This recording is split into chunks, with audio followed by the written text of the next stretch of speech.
An hour of freedom, what an hour of liberation, was an hour of great awakening and awareness. I'm super delighted always to share insight. I'm not attracted by consumption. I'm attracted with what I call the stainless curiosity, where I know there are deeper life. I know the depth in life. I know that there's a breadth of life and a depth of life. I'm going to specifically be talking to leaders today on their mental health and what is important to come to mental clinic to be able to review and ensure that you are in alignment to your authentic self. I have burden for leaders because leaders are naturally overwhelmed, overpowered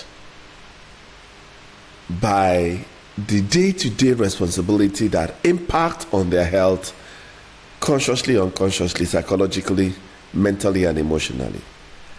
But I don't want you to continue to force life.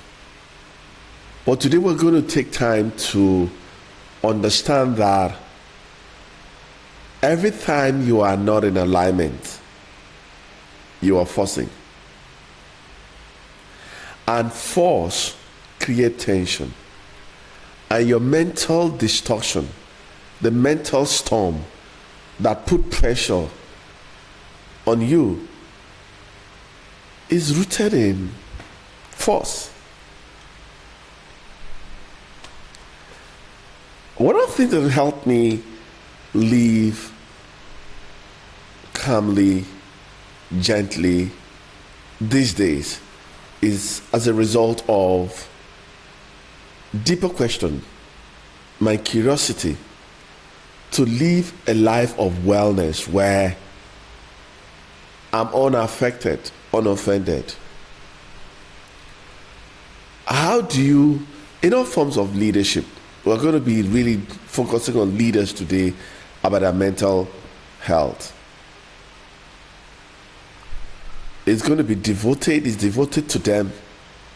Let's come to this journey specifically to analyze and review and do an audit so that we can unpack all the excesses and all the elements that had pressurized us to act out of frustration. I sit down with leaders, top CEOs, and on a daily basis, I interview them. I have an insight with them. I like to sit with them inside so that I can have their inner workings, what inspired them, what motivated them, what demotivated them, and look at their inner structure and their thinking pattern and their general outlook. But most of the time I'm just worried. I'm concerned because it seems that we have neglected some basic principles and truth that governs us in life. And it's one of the things I'm going to be sharing. And don't forget, in here, we challenge status quo, we redefine standard of living, and we awaken people to higher consciousness of higher life, so that when you ascend into a certain level in a different realm, then you will be able to enjoy life in pleasantness, in bliss, effortlessly, at ease, the way it sounds. It's possible. How do you deal with people as a leader who you fight for them, you unlock their potentials, you guide them, you pray for them, You seek for their highest good, but it becomes effortless. They criticize you, they maligned you. Every opportunity to walk out of you, they walk out without looking back. How do you cope with the departure from your life? How do you cope with people who are constantly want to consume your kindness, your generosity, your liberal mind? It seems like you are in that center of force where all that comes to you is to strip you, is to sap you, is to devalue you, with no sense of gratitude but entitlement. I'm coming to you where you stay. That's why we need to have this journey together, and so that we can find that mental state. I've always said that one of the greatest tools of a leader is his mind. If you want to erode a named leader, attack his mind. Once you attack his mind, it's like, the scripture said, if a good man fidget in front of a wicked person, he's like a rotten fountain. And your mind is your fountain. Your mind is a fountain. Your mind is a fountain. And so we're going to be able to consistently talk about your mental state, the story in your mind, the sensitivity in your mind, the strategy in your mind. And once we're able to get your mind fortified with the vitamins of knowledge and wisdom, then you realize that it's very easy to be a leader. Absolutely. Not from the sense of position or status, from the place of purpose, from the place of service. And so today we're going to break it down. I've been a leader in all fronts. I used to deny it. I used to run away from leadership. But leadership is a beautiful thing, because leadership is an act. Leadership is about moment by moment judgment. Because you see, what impacts on you, it's your clinical judgment of the moment. So it's an act, it's a clinical judgment of the moment, and it's a behavior. I want to break it down so that you understand why people are under pressure, because we don't understand this dimension. Leadership is an act, meaning it is not an obligation. Once it becomes obligation, it puts pressure on you. Leadership is a moment by moment clinical judgment, because it is a power of your choice over moment, every moment that counts. And it is a behavior, meaning that it is an expression rather than expectation. So when you understand this concept, it will help you where we are going. Leadership is an act. And you see, when it comes to be an act, it means that you need to have an active mind. Once you do not have an active mind, you have a deactive mind. And the active mind, honestly, is a distorted self. But an active mind is where you are present, where you're conscious, where you are aware, where you are in that heightened intuition of who you are. Because at the core of leadership is who you are. If you don't operate from who you are, you operate from who they are. And this is the problem. So most times, most leaders are operating from who they are. And that's why you find out that they are thinking about all the people who say the consequence externally. But you see, leadership must be an act. An act means that I'm acting out of alignment. I'm acting in harmony to who I am. So in breaking it down, I think one of the greatest things that most people don't understand is that for you to step into any form of leadership is first of all understanding who you are. Because who you are is essential. How you define life, how you define circumstances, how you define problem, how you approach problem is a function of who you are. Because within that divine essence, within that amplified self, within that transcend self is where your power of leadership lies. But if you don't understand this act of who you are, you can act because you're acting in harmony from who you are. You're acting from your essence. You're acting from your core. And when you begin to act from your core, it means you're not a pushover. And it's not about the reward system, because this is a beyond reward. This is beyond expectation. It's an act of expression of who you are. What do you mean? I like to go back to nature. I like to understand nature. I like to work with trees. I like to create trees. Now, one of the fundamental things I learned about trees is because they know who they are. They're never in competition. And because they know who they are going to function from who they are. That's the basic first. Who they are is so critical in leadership. Your pressure is once you are not acting in alignment, in harmony, when you're not coherent with who you are going to be abusing your true essence. You're going to be devaluing who you are. So pressure, number one, will come when you're not acting from who you are. And essentially, if you ask me, who am I as a leader? I will tell you straightforward. Number one, I'm a learner.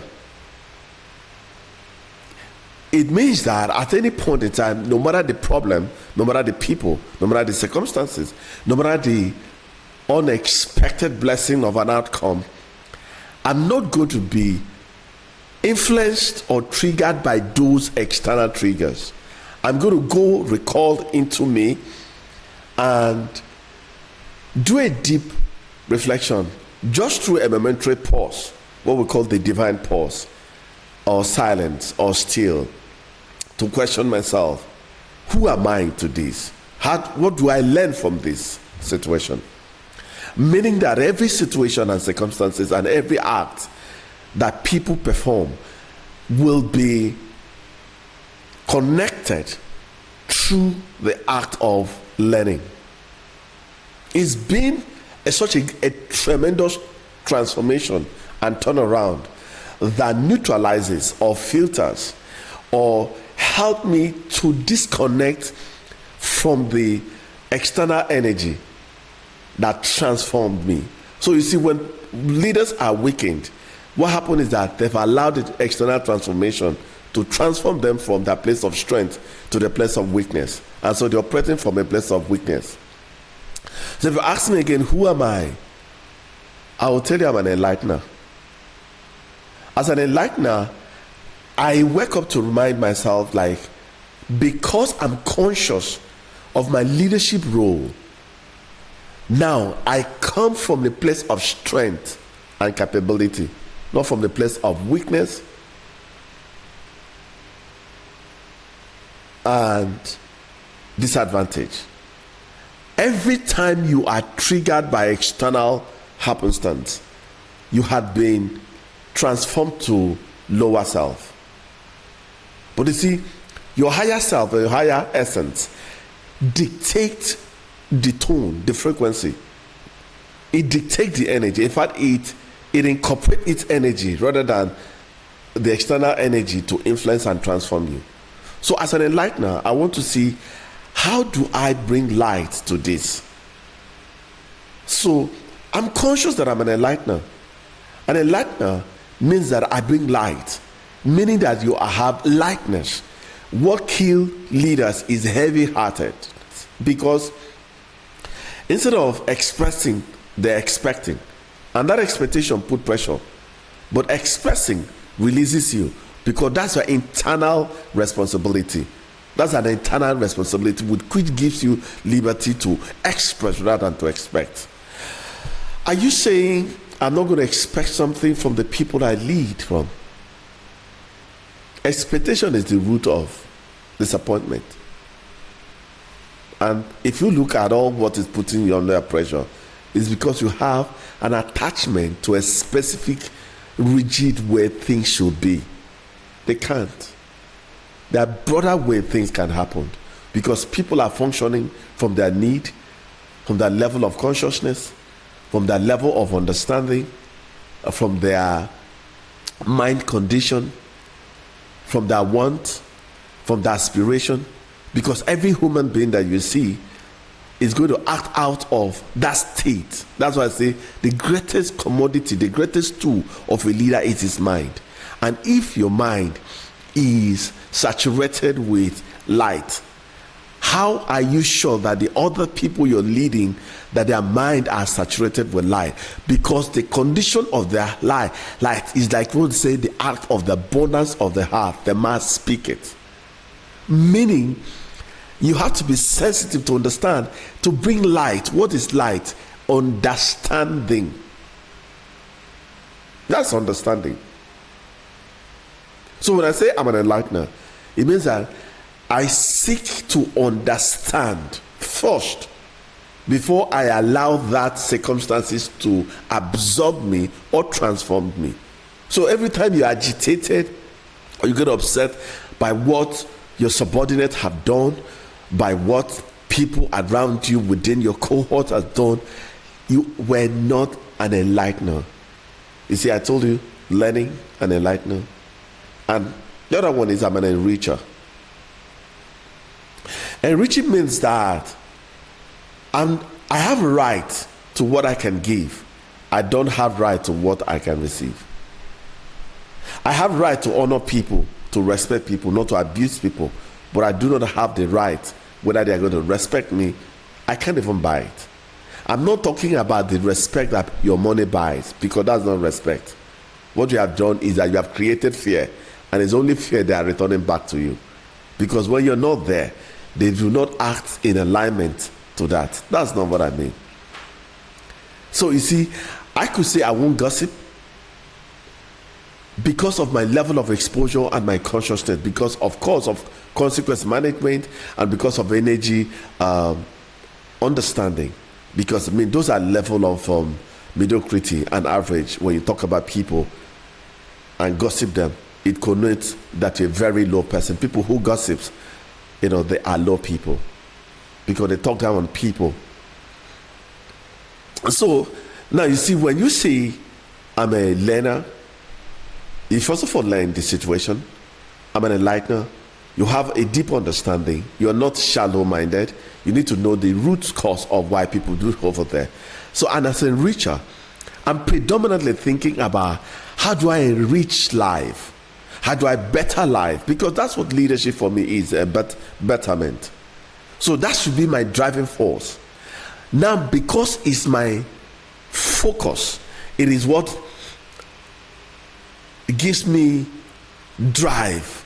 It is the inspiration to do what I want to do, to bring betterment to the organization, to bring betterment to the family, to bring betterment to the association, so my focus drive, my will, what will my energy is enrichment. And that's what it is. Beyond that enrichment, that's the end. So you see, if I focus on who I am as a learner, as an enlightener, and as a enricher, you see now, I am working for my purpose.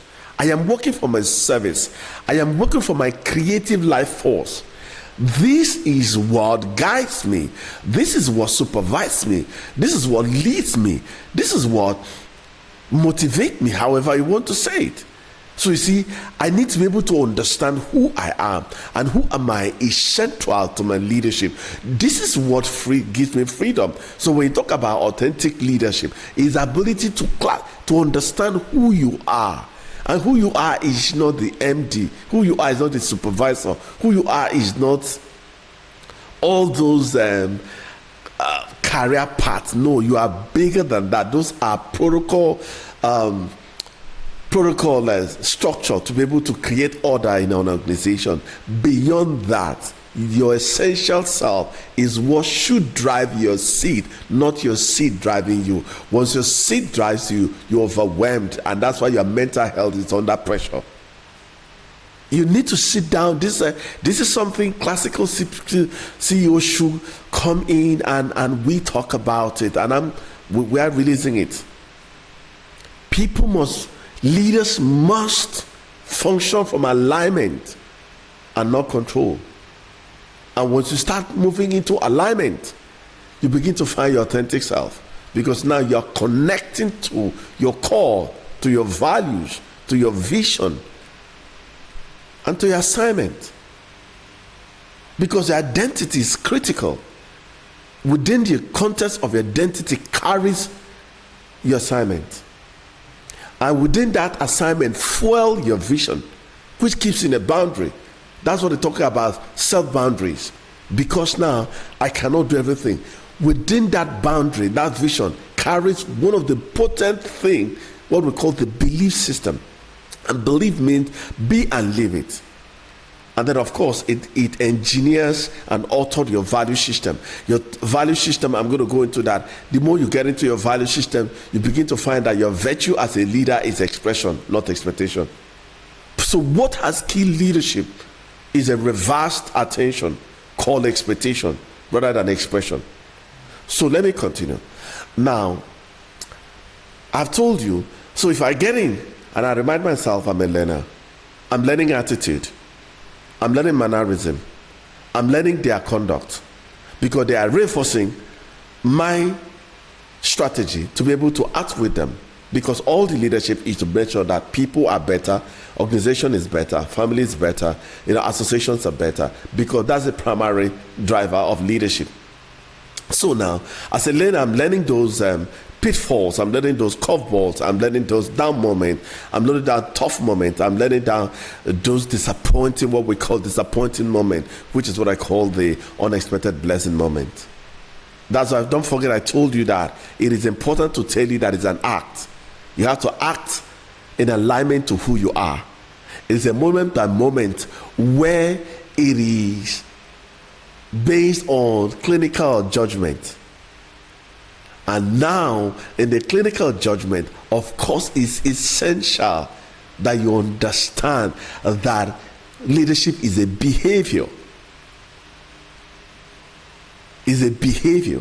So if these three fundamental things are completely understood, so I mean that now it has to be anchored on a higher influence or factors or drivers.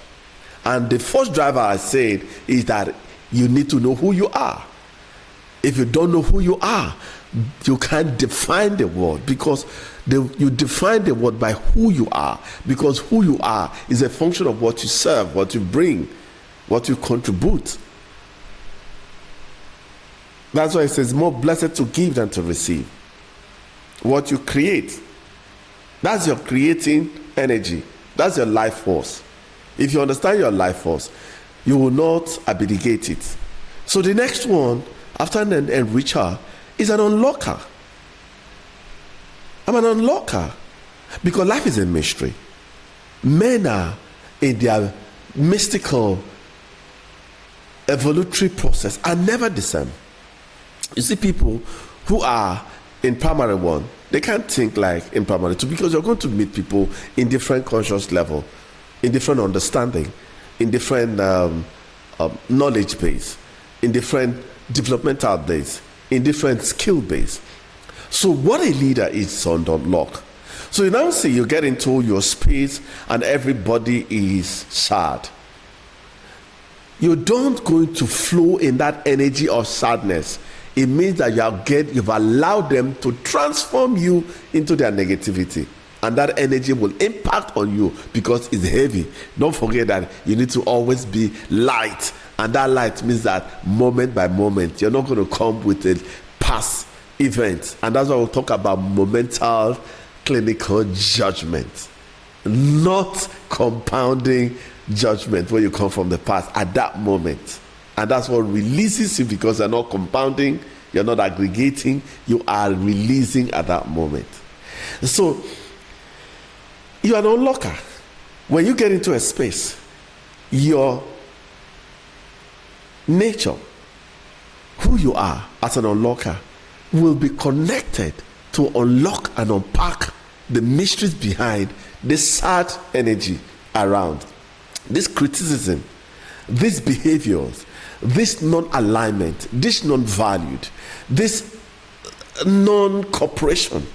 So when you focus on who you are and begin to deal with situations from who you are, it will help you to decode rather than be absorbed into those problems. I see many leaders absorbed because maybe something happened in the office, unpleasant thing. They have forgotten that you're an unlocker. Yours is to unlock the root of the cause. It's a root that's the more important. You cannot be dealing with the surface issues. It won't work. You have to find. That's why you're an unlocker. You see how your identity is so crucial in your leadership. So your energy reservation is reserved in your identity, not in your activity. So leadership is acting in harmony, in alignment to your true self. I mean, another one, I'm a builder. What it means to build, over the weekend, I was planting flowers and planting plants and all that, and I build a structure. I build a system where I planted a few things. I mean, I love the way I build it. One of the reasons what it gives me over there is the joy that I can build, but they can't build me. They reflect my inner resources. So the more I rearrange my inner self, the more I rearrange my external circumstances. And so you now look at it. If you are not internally designed, if you're not internally calibrated, if you're not internally create a design with which you flow from your leadership, you will be badly influenced. So as a builder, I mean to build. So when I meet unpleasant moment, and don't forget, unpleasant moment is as a result of my heightened awareness, is also as a result of my value placement, is my value consciousness. But other people do not get into the flow of value consciousness. So most of the time you can't find that alignment until people get into that are working where they are also value conscious, which you have intentionally modeled. So as a builder, you get into crisis. Your building capacity begin to run and say, it just begins to just come, rise. And I can tell you the source, how I got this. Leadership is alignment, is connecting to your core self. And if a leader hasn't found himself, as a leader, whether as a parent, I'm a lover. My duty is to love. And loving is unconditional. And that's why I talk about radical acceptance. Radical acceptance is where you are non-judgmental because people are operating from certain frequencies and vibration and certain realms and levels. So you begin to not because, you are allowing mediocrity, but you're not permitting it. But you understand that your sense of self, your sense of security, your sense of purpose, your sense of intentionality, intentions, your sense of accomplishment varies. So you need to be able to operate from this level of loving your children, loving the people under you, loving the subject and the subordinate. And as a leader, you got to love. Every act, every service that is not powered by love put pressure on you. You will be acting out of fear, and fear blocks. But it's the liberation that you have and the freedom that you offer to people, that's what comes back to you. That's a reflection from you. So you realize that if you are able to take time, define, I can help you if you come privately. I can be able to help you on a daily basis how to discover who you are. That's a fundamental thing. And of course, our Lord Jesus Christ was said, very powerful thing. He said, who do men say I am? And it's the first question you need to ask. I can't categorically tell you, until you find who you are, the world will find you. The world will define you. But once you find yourself, you begin to define the world. Meaning that when people say there's a lack, you don't define lack from the popular opinion. You define it from who you are, from your place of responsibility. When you say, for instance, okay, you're owing, you're not going to look at it from a place of disadvantage. You're just going to do that. Owing is a trust given to you, and it is expected in stewardship, faithfulness. So you're going to come from the place of strength. And that's why most people say, oh, you're borrowing money. They want to die before they hear the figure. Why? They are controlled by fear. They are not controlled by faith. So leadership is acting from the place of faith in who you are. This is so liberating. How do you see loss as a leader? How do you see dishonor as a leader? How do you see disrespect as a leader? What does it activate?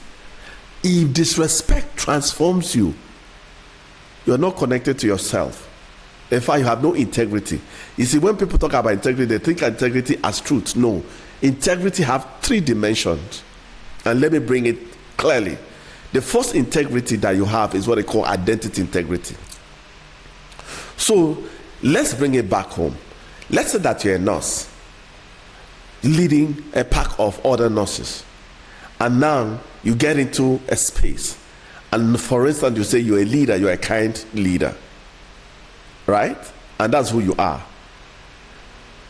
And another nurse coming with a disrespectful look. And you're a kind person. Now, your kindness is not when you give money. Your kindness is what service you offer without expectation. And we say you're not kind until you're kind to the unkind. What makes you kind person is when that kindness hits an unkindness and you remain kind. That's what it is. That's what they call identity integrity. That's what they say, good name is better than silver and gold. If your house help work you out, you don't have an identity. Because see, you've allowed the house help to transform you to her lower self.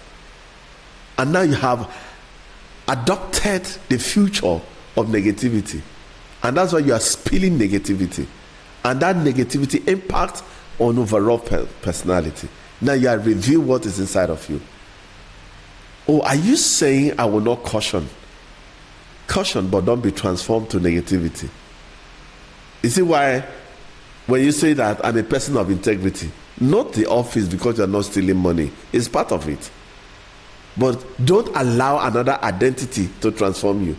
If you're a good person, you should be a good person. If you're a good tree, you're a good tree. That's what it is.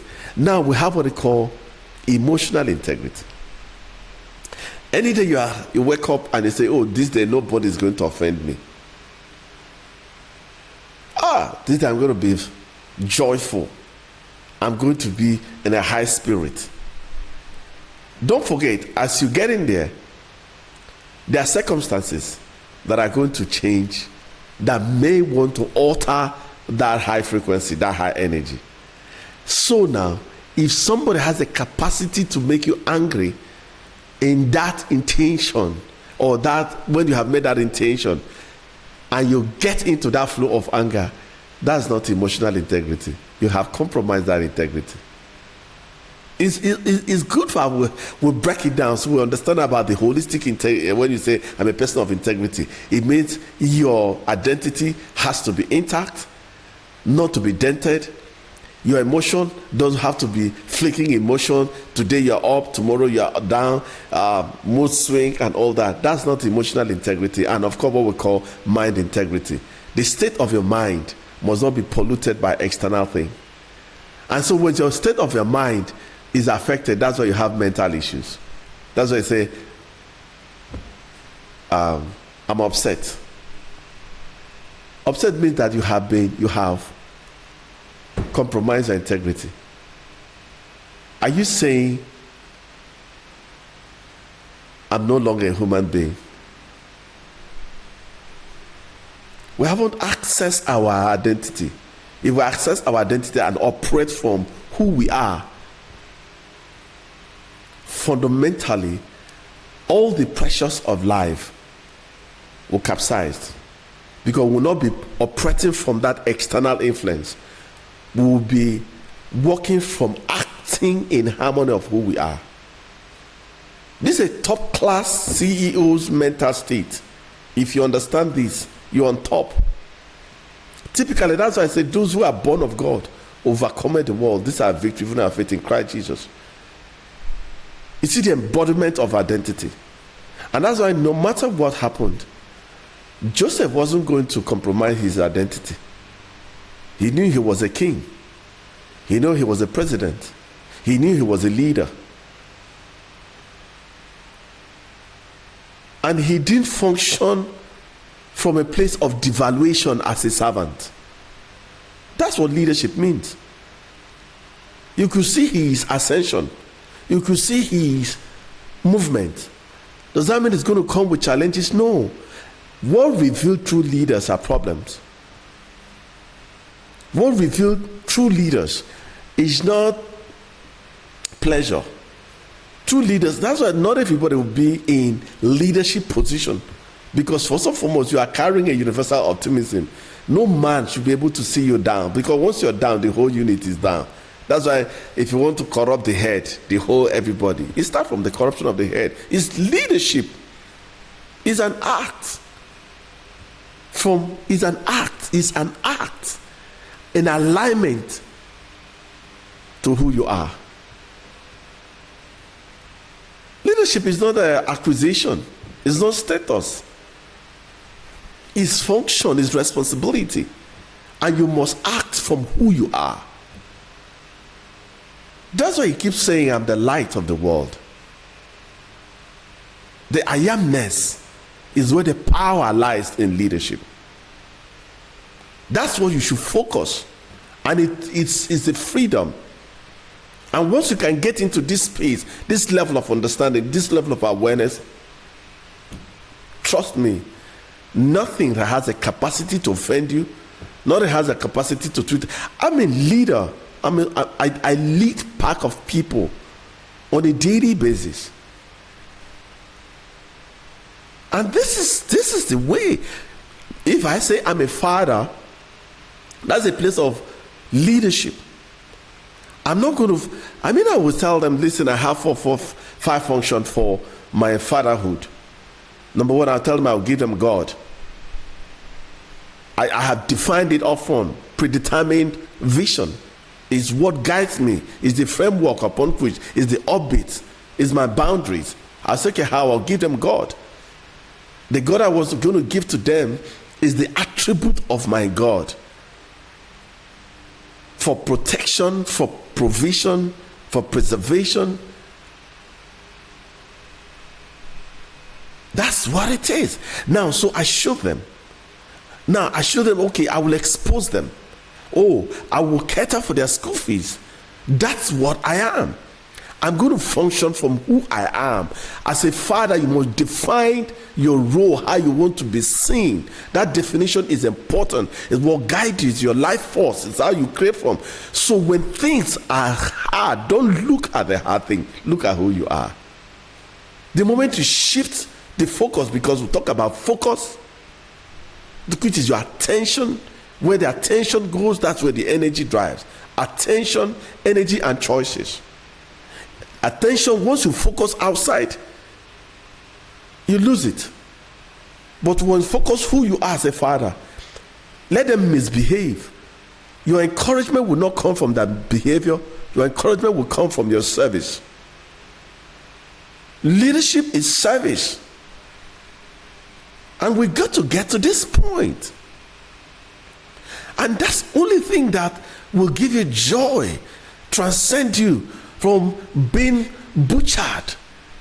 No, I'm not going to look at the attitude of people. I'm going to look at my mental attitude of who I am. And who I am will shape my responses. My feelings will define how I see things. So that's why number one is an act in alignment to who you are. And I've taken time to give you step by step of who I am and how they help me make decision, informed decision. I get informed decision. Informed decision means I make informed decision mean in me defining, and so no regret. And there's no failure in that. Because you are not, outcome is a gift. It's outside your control how people respect you. You can influence it. You can model it. By faith, you just hope and trust, like you trust yourself, that yes, they will comply. Because you see, as a leader, there are people relate with you in three ways. Your silence. Silence is when they misquote your silence as weakness. Get this. So you look at them, they are maturing. You look at them that they're evolving, and you were like this also. And you can permit certain mistakes because they are part of the process of creation. You can accept certain failure or certain behavior because they are part of corrective procedure. So that silence, most times they think, because you understand that you need to follow peace with men and holiness. Because the power of silence just give you the power to be able to think, rightly think, to be able to connect with your core self. And that's what that silence means. And silence is so powerful. So the more you think, they think that you're silent, the more you think that they're a fool. But you're not a fool.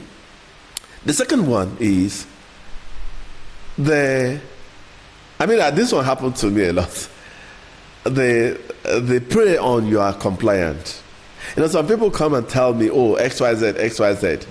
I'll laugh. I say, okay, go and give to them. Oh, I won't come to work. I'll say, okay, go. Oh, this happened, I'm ill. You're comply. You see, they don't understand your passion to comply is not as a result of your weakness, but they think it's a weakness. That's why sometimes they will tell you, oh, a child wants to get into the father, it will pass through the mother, so that the mother will comply. The father will comply to the mother. No, those are strategy of interrichness, because you're considering other people's opinion. You don't want to be superior always in your opinion. You want to be able to ensure that everybody's seen, everybody's valued, everybody contribute, because you see, the universe have a way to connect itself, self-sustenance, and self-sustenance is based on contribution, which is the flow of give and receiving. So meaning that when I comply to you, I'm not saying that I'm weak. I'm just recognizing that you also have an opinion, you have a view, you need to be respected. So they think that compliance becomes weakness. But let me tell you the last one, your wound. They prey on your wound. The wound, when they look at you, if you make your job like is sacred more than people, they wound you. They want to look at what can upset the boss, the leader. Maybe for like somebody who like honor, they'll flit through that honor and push you to that point. And if you have some disadvantage, oh my God, what they call disadvantage. If we continue to view leadership from the regular definition we have always assigned to leadership, we will not be able to enjoy leadership, because it seems like leadership is a duty, is an obligation. It's time we reframe leadership. And when I talk about leadership, whether you're leading yourself, you're leading your family, you're leading your organization, any form of leadership, because there's so much pressure on leadership. I mean, it put pressure on our mental world. So what we tend to do is to be able to consistently enrich your mental world, where you find that effortless place. Now, I was saying that, people feed on 3 dimensions of you. One is your silence. I explained that your silence. Your silence doesn't mean that you are weak.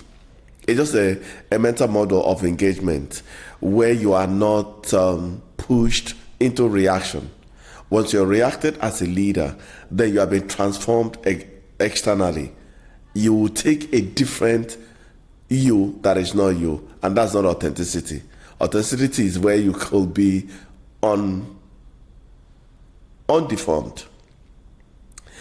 Now, they feed on your compliance. Compliance where you know that because you recognize their weaknesses and you've been there, you recognize their weaknesses because you've been there, you recognize their journey of evolution. And so because you are patient enough and you comply and understand their own idea and ideologies, so they feed on that. They also feed on, on your wound. What has happened is that if you allow them to dictate you, what happened will be, there will be a distorted self. When you're distorted, you can't function organically. You can't function from your authentic place. You can't function from your essential nature. Like that nature, that core. That core is where your real self is, that encompasses your assignment, your identity, your value system, and your belief system. So if I'm going to take a leadership, I'm not going to take a burden. I'm not going to say where my mental health is affected or people take me and shred me. No. But what we're saying is, when you learn to lead from your identity, you act in alignment. And what it does is that when there are issues, when there are unexpected outcomes, when there are disappointment, when there are shortfalls, when there are deviation, don't look at the deviation. They will transform you negatively. They will impact on you. And once you're impacted, it's heavy and it creates a heavy heart. You don't need a heavy heart. Once you have a heavy heart, it puts pressure on you and you be submerged. But what we want to activate in you is when you take a deep silence and ask, how should I respond to this from my core? It's like when I say life doesn't happen to you. Life is supposed to happen from your center. And that is when a man, when you find your leadership center, when you find your leadership ground, when you find your roots, your essence is like an inexhaustible source because you are the source. But once you allow service to dictate to the source, then there's a disruption, and that's a distraction. And once that distraction comes in, that's when people become disillusioned. And that disillusion makes, what does it take? It means that you are disconnected from yourself. And that's when we have a dark self. And that dark self is when you now have bitterness, resentment, complaint. And what it does, it weakens you. And that's what impacts in our psychological state, our mental state, our emotional state. And that's what creates unnecessary burden in leadership. So what I'm saying is that this is a new concept. And you can take a chill pill. And like every other research you do, go back to it. What am I saying? Act in alignment from your core. Patrick, you've been talking about your core. Let me give you an example again. I lead from a core of betterment. Now, if betterment is my core, it will be abnormal to lead not to better myself as well. I mean, that is not comprehensive leadership, because that leadership covers how do I lead myself. So if I'm leading primarily from a center or from a ground or from the root of betterment, meaning that my service, my offer, whatever that I am, that my leadership will be also instrument for my betterment. Let's say my leadership is reinvention. I need to reinvent people. I'm not going to see problem or diversion from the place of outside reinvention. Meaning that I'm going to reinvent myself, reinvent the situation, and be able to find that I am in alignment to reinvention. Maybe my own is personal development, or maybe is enrichment, maybe is like refinement. You see, if you don't name it, if you don't articulate it, whether it's in parenting, whether it's at home, you should be able to have your central guide, which is what I call the working truth of a leader. That should be the driving force of everything you're doing as a leader. And I can tell you, this is where you're going to find your organic self, and where it is effortless, where you is come with grace. I mean, that's actually when connecting to your grace. With grace means that you're not looking at the external thing, how it affects you, but you're tapping into that inexhaustible resource within you. Recapping it, leadership shouldn't be a burden. It is something you enjoy, like you are enjoying a game. Because you should lead from your, what we call the divine spark. Divine spark means even if I'm sleeping, I could lead. Even if I'm in a mode, I could lead out of the mode. Even if I'm in a difficult place, the difficult place will not dictate my frequency, will not dictate my energy and my vibration. No, it's going to be, what will get in there, it's the spark. I mean, whether you're in the financial world or whether you are in the tech world, wherever it is, you must lead from your core. You must lead from your center. That's what we say. Leadership is an act in alignment to your core. Leadership is that place, that moment of judgment, that place of curiosity where it's moment by moment. And the pure judgment that you bring at that moment, it is what brings you that light heart. And when leadership is viewed from this point, you will know that leadership is a behavior. And I don't think you want to act, you want to behave outside your call center. And that's where you lead effortlessly. You lead in grace. You lead in ease. You lead in bliss. You lead without being distorted, but not disconnecting from your essence, from your authentic self. I want to see you lead in beauty and in bliss. Thank you so much. Continue to join us. Continue to evolve. Continue to come into higher wellness. Continue to bring presence. And continue to be in full awareness. We're redefining the leadership standard where you lead with ease, with emotional objectivity. Thank you.